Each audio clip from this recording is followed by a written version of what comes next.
Cette vidéo, c'est pour ceux-là qui disent que oh, même si on va se faire inscrire sur les listes électorales, on connaît déjà le gagnant en avance. Mon frère, ma soeur, je vais te rappeler quelque chose. Dans la vie, à chaque étape, c'est réalité. L'étape actuelle, c'est d'aller se faire inscrire. Le reste, on verra après. Il ne faut pas tomber dans ce piège-là. Le piège des faux profils. Ceux-là qui sont là pour vous décourager. Ils veulent décourager autant de participants, autant d'électeurs. Tu sais, dans la vie, psychologiquement, tu ne défends que ce que tu as mérité. Donc, si tu vas te faire inscrire, ça veut dire que tu te donnes le temps. Tu as sacrifié ton temps pour aller te faire inscrire. Ça, c'est de 1. Le moment venu, tu vas aller chercher ta carte d'électeur. Au cas où il y a un problème, tu dénonces. Au cas où tu reçois ta carte d'électeur, le moment venu, tu vas aller voter. Imagine que nous sommes 10 millions de participants, 15 millions d'électeurs à aller voter.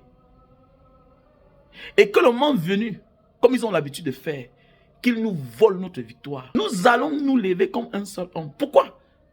Y compris toi-même. Parce que dans ta conscience, tu sais que tu as participé à quelque chose. Tu as mérité quelque chose. Mais on te l'a arraché. Avec ton courage et ta détermination, avec la volonté de Dieu, on pourra défendre notre victoire. Mais si tu ne participes pas, tu ne dois pas te sentir concerné en fait. C'est psychologique d'abord. On ne défend que ce qui nous appartient. On ne défend que quelque chose dont on a participé à l'avoir. Et que par la suite, quelqu'un veut nous l'arracher. Est-ce que vous comprenez un peu? Donc c'est pour dire, va te faire inscrire. Ne tombe pas dans la distraction. Ne te décourage pas. Tout est possible. Le Sénégal nous parle. Regardez un pays de 18 millions d'habitants. Parce que la moitié ont participé aux élections. Mais chez nous au Cameroun, nous sommes 30 millions d'habitants. Imaginez que 15 millions vont se faire inscrire.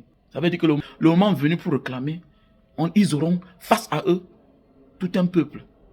Des millions de personnes. Et chacun sera concerné. Et ils vont partir. Et on pourra dorénavant être épanoui et avoir un pays respecté et respectable.